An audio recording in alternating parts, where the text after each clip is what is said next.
Okay, this is a video about PCV delete system, getting rid of the PCV valve, which is this thing here.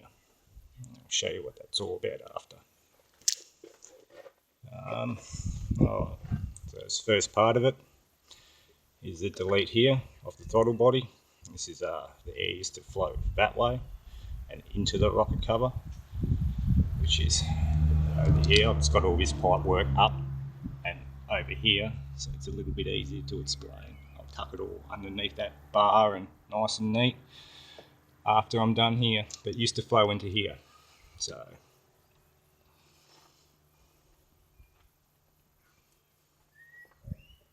to there. Don't mind that, that's a bit ratty. I've got to sort that out. Anyway, so I don't want any air to be going in or out of this throttle body. You try and do everything you can to try and stop all the air leaks. So, I don't know, people can sort of argue this system, I suppose, but I find that it runs good for me. I've been running it for over, I don't know, month and a half now. So, alright, the second part of this delete, which is here, it's into the air manifold. So that's behind your throttle body. Right, and the air used to go into here. So it used to create a vacuum. Pretty much used to run up here, and then go pretty much where that check valve is up there. If I can find it up there. And then run behind here, and mine was snapped right there. I had 3 mechanics telling me that it was rear main seal. You know, pretty big fix. Not something that I can do anyway at home. I don't have the tools for it. So anyway, my mate found it in about 5 minutes. And we decided to delete this system. But anyway, alright.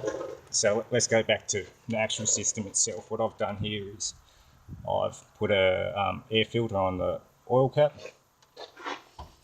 I actually drilled mine in with a step drill, about 25 mils, and you need to go a little bit bigger than that for the grommet. It seems to work pretty well. I can unscrew my oil cap from it. Alright, so what I've done is this one that used to go into the throttle body, right, I've pretty much, I'll do a diagram for it, but I've pretty much made a loop. Right, to a T section here. And this one, it's a bit messy, but this one here goes into the back, into down in here.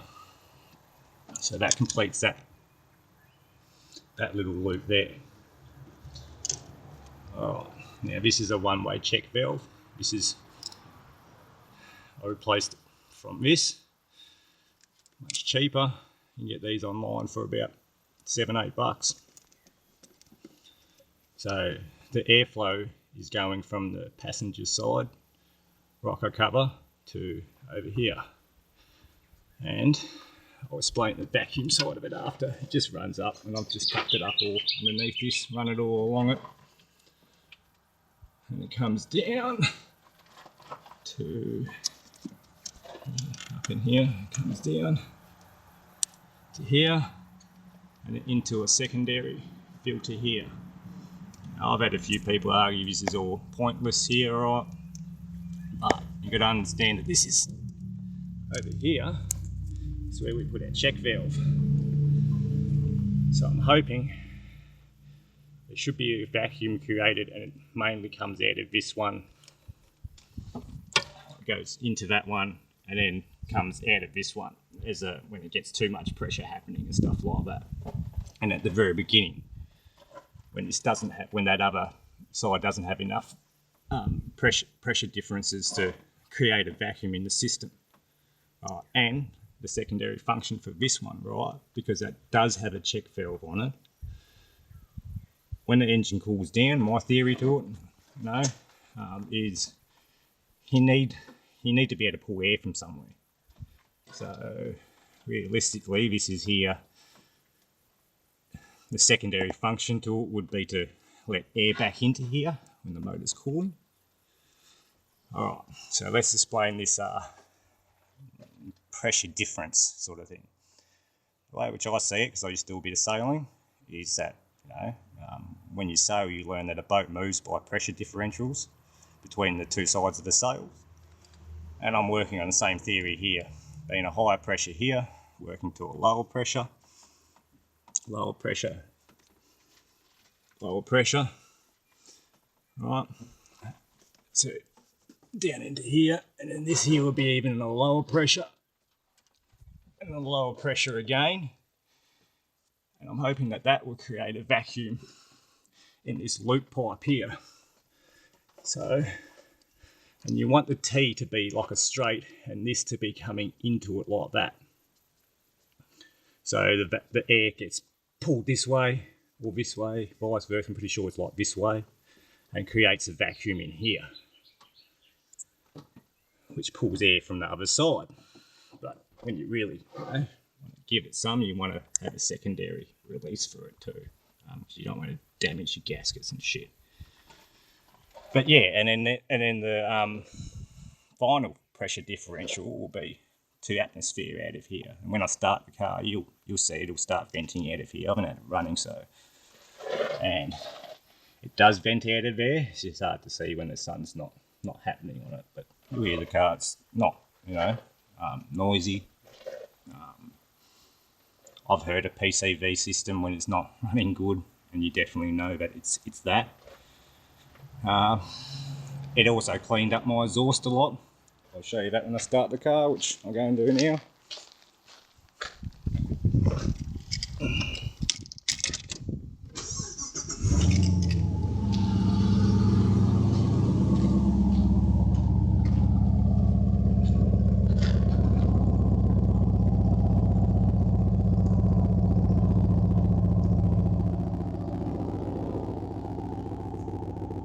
It's pretty good.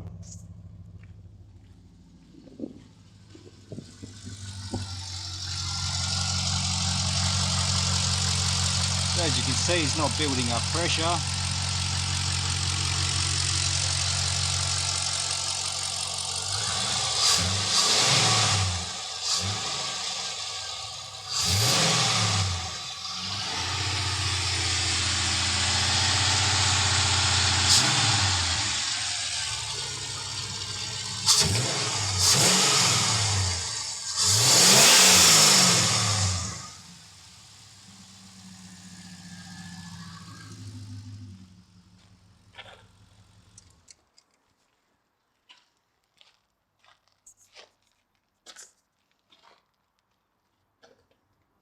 Alright, so that pretty much concludes the video. A few things off eBay. Got some advice on the site which I'm going to post this on about this little sensor clip. I don't know if you can see, and that's too hot for me to go and grab, but it literally just does the light inside your dash. I'm just going to pin it, bridge pin it, and that will stop that.